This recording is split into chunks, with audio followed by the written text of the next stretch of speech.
वैशाख महीने की अमावस्या तिथि आने ही वाली है। अमावस्या तिथि जो कि एक अशुभ तिथि मानी जाती है, लेकिन अमावस्या तिथि पर आप जो भी दान पुण्य करते हैं, जो भी पूजा पाठ करते हैं, जो भी सत्कर्म करते हैं, उसका आपको 100% फल प्राप्त होता है। अमावस्या तिथि के दिन आप कोई भी नए कार्य की शुरुआत नहीं कर सकते हैं, लेकिन अमावस्या तिथि के दिन आप अपने पितरों को प्रसन्न करने के लिए कई उपाय कर सकते हैं। भोलेनाथ को प्रसन्न करने के लिए कई उपाय कर सकते हैं। अमावस्या तिथि निसंतान दंपतियों के लिए एक काफ़ी लाभकारी तिथि मानी जाती है। अमावस्या तिथि के दिन अगर निसंतान दंपति अपने पितरों के प्रति तर्पण करते हैं, पितरों के नाम से दान करते हैं, पितरों को प्रसन्न करते हैं, तो ऐसा करने से उनकी वंश की वृद्धि होती है। जब आपके संतान प्राप्ति में परेशानी आ रही हो, वंश की वृद्धि नहीं हो पा रही है, पुत्र प्राप्ति के योग नहीं बन पा रहे हैं, कोई ऐसी परेशानी है जो आपके घर में लगातार बनी रहती है, घर में कोई रोग से पीड़ित है, या आर्थिक दृष्टि से भी आप परेशान हैं, कोई भी नया कार्य करना चाहते हैं लेकिन नया कार्य बहुत मेहनत करने के बावजूद भी सफलता नहीं मिलती है, तो ऐसे में माना जाता है कि आपके ऊपर पितृदोष हो सकता है। जब आपके ऊपर पितृदोष होता है, आपके जो पितृ होते हैं आपसे रुष्ट होते हैं, तो आपका जो बना बनाया कार्य है वो बिगड़ जाता है और वंश की वृद्धि नहीं हो पाती है। संतान प्राप्ति में बाधा आने का सबसे बड़ा कारण होता है पितृदोष होना। अगर आप शारीरिक दृष्टि से किसी न किसी तरीके से परेशान रहते हैं तो पितृदोष का कारण बताया जाता है। ऐसे में अमावस्या तिथि के दिन आप पितरों के समक्ष जो उपाय जरूर करें। वैसे तो 12 महीने की 12 जो अमावस्या होती हैं, सभी अमावस्या का एक विशेष महत्व होता है, लेकिन जो वैशाख महीने की अमावस्या होती है वो सबसे ज़्यादा जो है महत्वपूर्ण अमावस्या मानी जाती है। वैशाख महीने की अमावस्या के दिन जो भी आप कार्य करते हैं, जो भी आप उपाय करेंगे, उसका आपको 100% फल मिलेगा। वैशाख का पूरा ही महीना बहुत ही पवित्र महीना माना जाता है। पूजा पाठ दान की दृष्टि से वैशाख का महीना काफ़ी शुभ महीना होता है। तो वैशाख की जो अमावस्या है वो इस वर्ष 27 तारीख रविवार के दिन है, और अगर अमावस्या तिथि रविवार को पड़ती है तो ये और भी जो है लाभकारी मानी जाती है। अमावस्या तिथि इस बार 27 तारीख को सुबह 4:28 पर शुरू होगी और इस तिथि का समापन 27 तारीख को ही रात्रि में 1:49 पर होगा। ऐसे में जो अमावस्या तिथि मनाई जाएगी, जो लोग अमावस्या तिथि के दिन व्रत रखते हैं, अपने पितरों के समक्ष उपाय करते हैं, पिंडदान करते हैं, तर्पण करते हैं, उनको 27 तारीख रविवार के दिन ही उपाय करना है। जो निसंतान दंपति है वो किस तरीके से उपाय करेंगे और क्या नियम आपको अमावस्या तिथि पर अपनाने चाहिए, कौन सी गलतियां हैं जो अमावस्या तिथि पर आपको नहीं करनी चाहिए, पुत्र प्राप्ति के लिए अमावस्या तिथि पर क्या करें, संपूर्ण जानकारी इसके बारे में आपको इस वीडियो में दी जाएगी। लेकिन आगे वीडियो शुरू करने से पहले हमेशा की तरह आपसे निवेदन है कि अगर अभी तक आपने मेरा चैनल धर्म ज्ञान पथ को सब्सक्राइब नहीं किया है तो चैनल को सब्सक्राइब जरूर कर लीजिए। वीडियो पसंद आए तो लाइक कीजिए और कमेंट बॉक्स में हर हर महादेव ओम नमः शिवाय जरूर लिखें, जिससे कि भोलेनाथ की कृपा आप पर और आपके पूरे परिवार पर हमेशा के लिए बनी रहे। तो अमावस्या तिथि यानी कि 27 तारीख के दिन जो भी निसंतान दंपति उपाय करेंगे, अगर मिलकर करते हैं तो और भी अच्छी बात है, नहीं तो पति या पत्नी में से कोई भी एक व्यक्ति इन उपायों को कर सकता है। इसके लिए आप सुबह जल्दी उठें, ब्रह्म मुहूर्त में उठना चाहिए आपको, सूर्योदय से पहले उठें, स्नान आदि करके आप साफ सुथरे वस्त्र धारण कर लें और इसके बाद में आप सबसे पहला कार्य करें, सूर्य भगवान को अर्घ दें। जो आप सूर्य भगवान को अर्घ देंगे तो उस पानी में, उस जल में आपको जो है थोड़ी सी काली तिल मिलाकर सूर्य भगवान को अर्घ देना है। सूर्य मंत्रों का जाप करना है। सूर्य एक ही स्थान पर खड़े होकर 7 बार परिक्रमा करें। ऐसा करने से सूर्य ग्रह मजबूत होता है। और अमावस्या तिथि के दिन सूर्य भगवान को अर्घ्य जरूर दिया जाता है। उसके साथ ही आप जो है अपनी घर के दक्षिण दिशा की तरफ मुख करके यह कार्य आप अपने पति से करवा सकते हैं कि आपको अपने पितरों के नाम से जो है तर्पण करना है।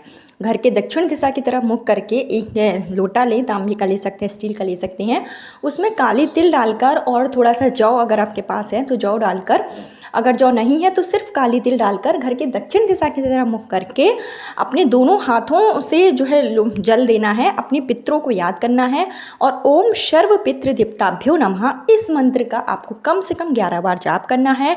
पितरों से आपको क्षमा याचना करनी है, पितरों के नाम से तर्पण कीजिए, जल आप चढ़ाइए, पितरों के नाम से दक्षिण दिशा की तरफ मुख करके जल चढ़ाना है और अपने पितरों का आशीर्वाद आपको प्राप्त करना है।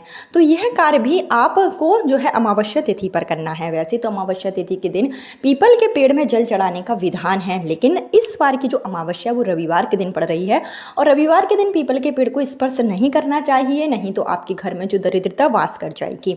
तो आप पीपल के पेड़ के आसपास ना जाएं, लेकिन आप अपने घर पर ही रहकर अपने पितरों के समक्ष तर्पण कर सकते हैं। उसके साथ ही आप अपने घर की दक्षिण दिशा में पितरों के नाम से एक दीपक जो आपको लंबी बाती का प्रज्वलित करना है और सरसों के तेल का आपको जलाना है। तो यह दीपक आप घर के दक्षिण दिशा में अपने पितरों के नाम से जलाएं। और इसके साथ ही आप एक यम के नाम का दीपक भी, क्योंकि जो वैशाख अमावस्या है, वैशाख अमावस्या में यम की पूजा भी की जाती है, तो आप ज़्यादा कुछ नहीं कर सकते हैं, तो आप यम के नाम का एक दीपक आप अपने घर के दक्षिण दिशा में चौमुखी दीपक आप अपने पितरों के नाम से जो दीपक जलाएंगे वो आप सुबह के समय जला सकते हैं, और जो यम के नाम का आपको दीप दान करना है वो आप शाम के समय घर की दक्षिण दिशा में, यानी कि प्रदोष काल के समय जो 6 से 7 का टाइम रहेगा, उस बीच आपको एक चौमुखी दीपक बनाना है और सरसों का तेल उसमें डालकर इस दीपक को यम देवता के नाम से प्रज्वलित करना है। और इसके साथ ही इस दिन जो है श्री हरि विष्णु की पूजा करने का विधान है। तो आप श्री हरि विष्णु की प्रिय चीज़ें उन्हें अर्पित करें। अमावस्या तिथि के दिन श्री हरि विष्णु को आप जो है काली तिल जरूर चढ़ाएं। जो भी आप प्रसाद लगाएं उसमें तुलसी का पत्ता जरूर शामिल करें। तुलसी दल आपको एक दिन पहले ही तोड़कर रख लेना है, इस बात का विशेष ध्यान रखें।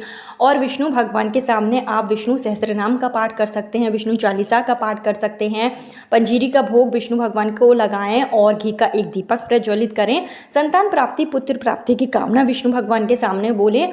और इसके साथ ही विष्णु भगवान के सामने आप एक छोटा सा उपाय कर सकते हैं अमावस्या तिथि पर, जो आप अपने घर पर ही रहकर कर सकते हैं। अगर आप मंदिर में करना चाहते हैं तो मंदिर में भी कर सकते हैं। इसके लिए आपको तुलसी की जो लकड़ियाँ होती हैं, जो तुलसी की टहनी में जो लकड़ियाँ लगी होती हैं सूखी सूखी, वो आपको लकड़ी तोड़ लेना है और 5 से 6 आपको जो है तुलसी की लकड़ी तोड़ कर रखना है। और अगर आप चाहें तो इसका एक हवन कर सकते हैं तुलसी की लकड़ी से। अगर आप अमावस्या तिथि पर विष्णु भगवान के समक्ष हवन करते हैं, विष्णु सहस्त्रनाम जिसमें 108 विष्णु भगवान के नाम का उल्लेख है, तो 108 नाम आप विष्णु भगवान के बोलें और हवन आप करें और संतान प्राप्ति, पुत्र प्राप्ति की कामना करें। पितृदोष से मुक्ति के लिए विष्णु भगवान के सामने आप जो है उपाय करें। तुलसी के लकड़ी का हवन करना काफ़ी शुभ माना जाता है। इससे आपके घर में नकारात्मक ऊर्जा भी दूर होती है और घर में सुख सौभाग्य की प्राप्ति होती है। तो तुलसी की लकड़ी का आप हवन जरूर करें। अगर हवन नहीं कर सकते हैं तो जो तुलसी की लकड़ी होती है उसमें आप मौली का धागा बांध लें और मौली का धागा बांधकर घी में आप उसको डुबोकर यह एक दीपक बना लें और उस दीपक को आपको प्रज्वलित करना है। तुलसी की लकड़ी का अगर आप दीपक अमावस्या तिथि पर सुबह के समय या शाम के समय विष्णु भगवान की पूजा में जब आप प्रज्वलित करते हैं तो इससे आपकी जो मनोकामना होती है वो पूरी हो जाती है। वंश वृद्धि के लिए, संतान प्राप्ति के लिए तुलसी की लकड़ी का दीपक प्रत्येक अमावस्या तिथि पर आपको विष्णु भगवान के समक्ष जरूर जलाना चाहिए। और विष्णु सहस्त्र नाम का पाठ करें। आप संतान गोपाल मंत्र का भी जाप कर सकते हैं। इसके साथ ही अमावस्या तिथि पर आप 2 रोटी लें, 2 ताज़ी रोटी आपको बनाना है। अमावस्या तिथि पर गेहूं के आटे की 2 ताज़ी रोटी बनाएं और एक रोटी पर आपको जो है काली तिल रखना है और एक रोटी पर आपको रखना है सफ़ेद तिल। इस तरीके से 2 रोटी आप तैयार करेंगे और जब आप विष्णु भगवान की पूजा करेंगे तो उसी दौरान ये दोनों ही रोटी आपको विष्णु भगवान को जो है समर्पित करना है, विष्णु भगवान को चढ़ानी है। चढ़ाते समय जो आपकी कामना है वो बोलना है, अपना नाम और गोत्र बोलना है और इस रोटी को आपको विष्णु भगवान की पूजा में चढ़ा देना है। जब आपकी पूजा अर्चना हो जाए तो इसमें से दोनों ही रोटी आप उठा लें और ये दोनों ही रोटी आपको गाय माता को खिलानी है। जिसमें से जो पहली रोटी होगी वो जिस रोटी पर आपने काली तिल रखी है वो रोटी आपको सबसे पहले गाय को खिलाना है। काली गाय अगर आपको मिल जाती है तो बहुत ही शुभ माना जाता है। काली गाय को आप काली तिल और मैं जो रोटी रखी है वो आप खिला दें, गाय माता की सेवा करें। और जो दूसरी रोटी है वो आप किसी अन्य कलर की गाय को खिला सकते हैं। अमावस्या तिथि पर गाय माता को रोटी खिलाना जिसमें आपने तिल रखा हुआ है और गाय माता की सेवा करना, हो सके तो गाय माता की परिक्रमा भी करें, आप गाय माता का आशीर्वाद लें, क्योंकि गाय माता की पूजा करने से 33 कोटि देवी देवताओं का आशीर्वाद एक साथ ही प्राप्त होता है। और अमावस्या तिथि पर गाय माता की जितना हो सके आप सेवा करें। गौशाला अगर आपके घर के आसपास है तो वहाँ पर जाकर आप यह उपाय कर सकते हैं, नहीं तो आपके घर पर ही अगर जैसे गाय आती है तो आप उस समय भी यह रोटी जो है गाय को खिला सकते हैं। ऐसा करने से घर में पितृदोष दूर होता है, और जब पितृदोष दूर हो जाता है, आपके पितृ प्रसन्न होते हैं, तो वंश की वृद्धि होती है। तो जो भी महिलाएं हैं जिनको पुत्र प्राप्ति में परेशानी आ रही है, उनको यह छोटा सा कार्य अमावस्या तिथि पर जरूर करना चाहिए। इसके साथ ही अमावस्या तिथि पर अपने पितरों के नाम से आप दान जरूर करें। आप सीधा निकाल सकते हैं, जिसमें आटा है, चावल है, दालें हैं, इन सब चीज़ों का आप दान कर सकते हैं। आप जो है इस दिन कम्बल का भी दान कर सकते हैं। इस दिन घड़ा जो होता है, मिट्टी का घड़ा, वो जल भरकर अमावस्या तिथि पर अगर आप दान करते हैं तो ये भी काफ़ी शुभ माना जाता है। विष्णु भगवान के मंदिर में जाकर आप प्रार्थना जरूर करें। अमावस्या तिथि पर संतान प्राप्ति, पुत्र प्राप्ति के लिए आपकी प्रार्थना जरूर स्वीकार की जाती है। और अमावस्या तिथि पर आपको शिव मंदिर में भी जरूर जाना है। शिवालय में जाएं, एक लोटे में जल लेकर जाएं, उसमें आप थोड़ी सी काली तिल और 2 फूल वाली लौंग आपको उस लोटे में डालना है, और यह जल आपको शिवलिंग पर समर्पित करना है। शिवलिंग पर जब आप जो है काली तिल वाला जल समर्पित करते हैं, तो इससे आपके जो ग्रह दोष होते हैं, जो अशुभ ग्रह की स्थिति होती है, वो सही हो जाती है। तो अमावस्या तिथि पर लोटे में जल लेकर काली तिल मिलाकर 2 फूल वाली लौंग डालकर प्रत्येक निसंतान दंपत्ति को शिवलिंग पर जरूर अर्पित करना चाहिए। ऐसा करने से आपके ऊपर पितृदोष तो समाप्त होगा ही, साथ ही साथ जो भी ग्रह दोष हैं वो समाप्त होंगे, और आपकी जो मनोकामना है वो भी पूरी होगी। इसके साथ ही तुलसी के क्यारे के पास में भी दीपक आपको जरूर प्रज्वलित करना है। अमावस्या तिथि पर आप अपने घर के मुख्य द्वार पर दीपक प्रज्वलित करें। अमावस्या तिथि पर दीपदान करने का विशेष महत्व है। अमावस्या तिथि पर जब आप स्नान करें ना, तो स्नान के पानी में भी थोड़ा सा गंगा जल डालकर स्नान करें। इस बात का भी विशेष ध्यान रखें। जब आप स्नान करते हैं तो स्नान के पानी में गंगा जल डालकर और गंगा माता को स्नान करते हुए अमावस्या तिथि पर स्नान करने से आपकी जो नकारात्मक ऊर्जा होती है, जो नकारात्मक सोच होती है, वो भी दूर हो जाती है, और ईश्वर का आशीर्वाद आपको प्राप्त होता है। अमावस्या तिथि पर जितना हो सके दान पुण्य आपको करना है। और अमावस्या तिथि पर बहुत से लोग व्रत रखते हैं। वैशाख अमावस्या के दिन जो भी लोग व्रत रखते हैं, उनको विशेष नियम अपनाने चाहिए। इस दिन आप किसी की भी बुराई ना करें, अपशब्द ना कहें, साथ ही साथ सात्विक भोजन आपको ग्रहण करना होता है। इन सब चीज़ों का विशेष ध्यान रखें, और घर में दीपदान जरूर प्रज्वलित करना है। तुलसी का जो मैंने आपको उपाय बताया है वो आपको जरूर करना है। शिवलिंग पर जल जरूर समर्पित करना है। ये सब छोटे छोटे उपाय अगर आप अमावस्या तिथि के दिन करते हैं, और अगर हो सके तो एक ब्राह्मण को अपने घर पर भोजन जरूर कराएं। आपको स्वयं किसी अन्य के यहाँ भोजन नहीं करना है, इस बात का विशेष ध्यान रखें, क्योंकि अमावस्या तिथि के दिन किसी दूसरे के यहाँ भोजन नहीं करना चाहिए। लेकिन जो गरीब ब्राह्मण है, आप उसको अपने घर पर भोजन करा सकते हैं। अमावस्या तिथि पर ब्राह्मण को दान करना, ब्राह्मण को भोजन कराने से आपके जो पितृ होते हैं वो प्रसन्न होते हैं और आशीर्वाद देते हैं। और बिना पितृ के आशीर्वाद के ईश्वर का आशीर्वाद भी काम नहीं करता है, इस बात का विशेष ध्यान रखिए। सबसे पहला कार्य आपको अपने पितरों को प्रसन्न करना है, पितरों का आशीर्वाद प्राप्त करना है। उसके बाद ईश्वर भी आपके साथ होंगे, और आपकी जो सोनी गोद है वो जल्दी से जल्दी भर जाएगी। तो अमावस्या तिथि पितरों को समर्पित है, बहुत ही लाभकारी तिथि मानी जाती है। तो ये सब उपाय आप जरूर कर लें, आपकी मनोकामना निश्चित रूप से पूरी होगी। कल फिर मिलती हूँ नए वीडियो नए उपाय के साथ। जब तक के लिए